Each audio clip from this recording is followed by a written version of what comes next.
And joining us from the space station are Commander Reed Wiseman and Mission Commander Dr. Steve Swanson. Gentlemen, it is a marvelous thing to be able to connect with you in this way. Tell me, can you give me some sense of where you are right now over the Earth? Yes, we can. Right now, we're over the Pacific Ocean. And of course, our Earth is mostly water, 70%, so we spend about 70% of our time over water. And the station's traveling at what speed? We're going about 17,500 miles an hour, and we're about 260 miles above Earth's surface. And I'm told that that's about 11 times faster than a rifle bullet. That's pretty impressive stuff, even in this day and age. You know, Commander Wiseman, let me ask you, before you were born, it was my life's ambition to be an astronaut, so tell me what I'm missing. Oh, I don't think we have enough time on this program to give you all the basics, but I would say, without a doubt, the view out the window is way beyond what I ever dreamed it would be. And I got to say, as a kid, you always want to float everywhere you go. And up here, it's just no problem. You just float on down to the bathroom, float on over to the window, float down to the dinner table, and really, it's better than you could ever think. That looks like a lot of fun. You know, Dr. Swanson, let me ask you, what is the mission that you're doing? It's not all fun and games.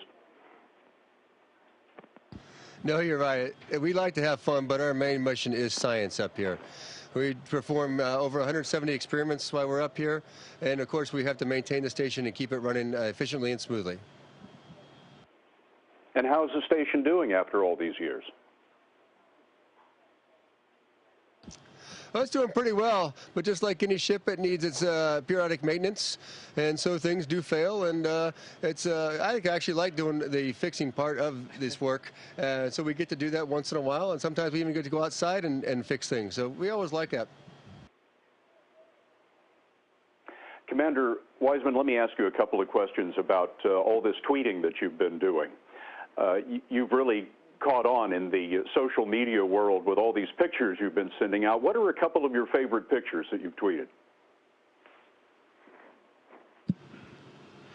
Well, certainly so far, coming up over the coast of Chile and seeing the volcanic field that I saw there, that was really spectacular. And then just this morning, we came over the northern coast of Australia, and I was in the cupola with Dr. Swanson, and we just looked down. The way the clouds and the red desert met the ocean, from up here, the view was absolutely spectacular, and it's burned in my mind, and I'm never going to forget this morning. When you first stepped aboard the station, what did you think? You're one of the most enthusiastic astronauts we've seen in a while. There was about 1,000 thoughts running through my head. First and foremost, it was awesome to come through the hatch and give this guy a hug, because we've been friends for quite a while. So it was great to see Steve up here. But really, I think the thing, it's like driving a car at 80 miles an hour into a brick wall. You're just overwhelmed. You've trained for 2 to 5 years for this mission, and then you get on board the space station, and your world is not like you thought it would be. Zero G, nothing works the way your mind wants it to work, and it's just, you're so overwhelmed, at least for the first 2 or 3 days, that it's hard to wrap your head around what all is going on. One of my favorite pictures you sent was the picture of the red dye as it was floating in space. Tell me about that. Well, my grandfather, I don't know why, but he would always just give me these red playing dye when I was a kid, and playing dice. And I loved them as a kid, and I've always kept a handful of them in my jewelry chest at home. And right before I left, I threw a few of them in a Ziploc bag, and I brought them with me. And I don't know why that picture worked so well. It's just really neat to see that crisp red dye against the blackness of space with our Earth under it. I think the playing dye is something that everybody can kind of relate to. So it's like a little toy up there floating around that everybody can imagine, but it's in this completely foreign environment. And I think that's why that picture is so spectacular.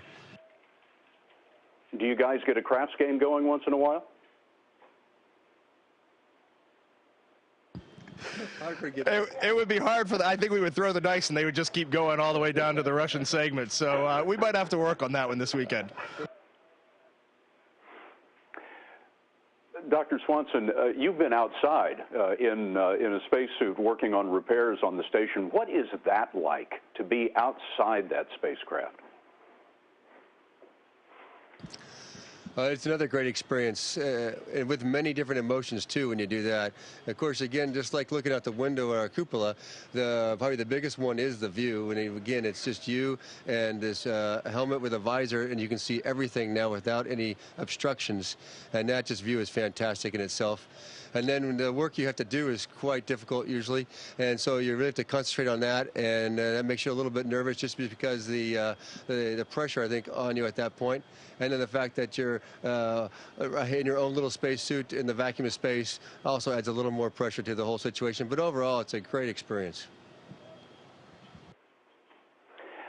You know, I'm curious, Commander Wiseman, how do you tweet from there? I take it you don't have a smartphone on you.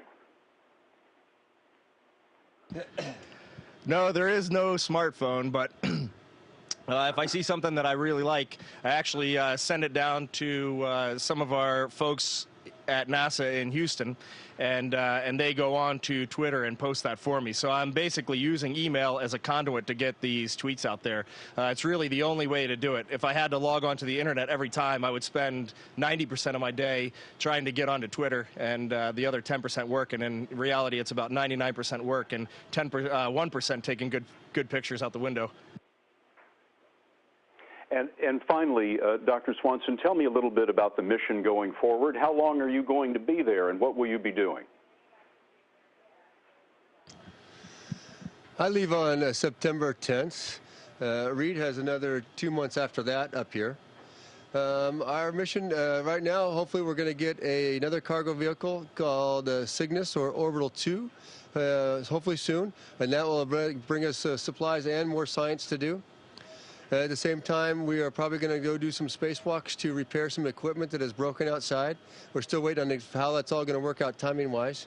We also will have an ATV, which is a European transfer vehicle, coming in August, along with a SpaceX, which again has more science and more cargo on it. So we have a multitude of cargo vehicles, plus some spacewalks, plus lots of science. It's going to be a fun time. Come on now, admit it. You look forward to things breaking on the outside so you can step out, don't you? How many spacewalks have you done, Steve? 5. All right, so he has 5 spacewalks and I have 0. And as a NASCAR fan, I have to say I'm kind of looking forward to something breaking on the outside. And tell me about the treadmill for a minute. That's a great picture. Oh, you go. I think the thing with I still am not really on good terms with the treadmill. I'm hoping we're going to be in a nice relationship soon. But at 0G, everything inside you is floating. Everything in your stomach's floating. And for the first 2 or 3 days, you don't have to do any workouts at all. You just kind of adjust to 0G. But then on that 3rd, 4th day, you got to start getting on the treadmill, have to start doing some exercise. And that first time on the treadmill, it was like I had a bowling ball in my stomach, and it was bouncing on places that you've never felt food bounce before in your stomach. And I ran for about 1 minute, and I went and grabbed Steve. I'm like, Steve, what is this I'm feeling? Is this normal? Because I felt like I was falling apart inside. And he said, yeah, just keep running. It'll be fine. Don't worry. And sure enough, after the first 2 or 3 times, it's become easier and easier, but I'm still not a big fan. Well, Naval Commander Reed Wiseman to port and Dr. Stephen Swanson, the mission commander to starboard. Gentlemen, thank you very much. Great to be with you. Thank you so much for taking the time with us. It's been our pleasure. Thank you, Scott. Station, this is CBS in New York. This is Tim Brown from CBS This Morning. Good morning. How are you today? Doing well. Thank you so much. I appreciate you just taking a couple minutes here. We'll probably use a lot of what Scott said to you, but I just had a couple follow-up questions for you, if that's okay. No problem. We're ready. Great. So, Commander Swanson, question for you. When you started, when you started the mission here, the purpose was initially what when you started? The purpose of the mission is science up here. And I did start back in March, the end of March. So I've been here about 2.5 months and performed lots of science. And we did a spacewalk to repair a piece of equipment on board. And since then, everything's been going pretty smoothly. But we're looking forward to maybe something else breaking, but also doing our science.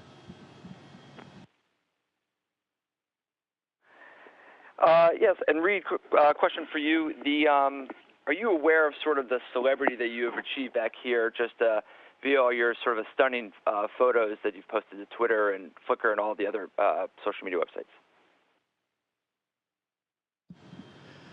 My wife's been keeping me up to speed on some of the news clippings, but absolutely astonishing to me. I certainly did not set out for any of that.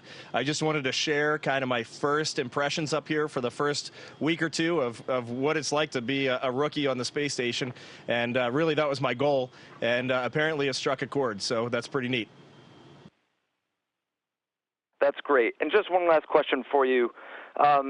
What do you hope to achieve with this sort of captive audience that you've attained through all of your pictures?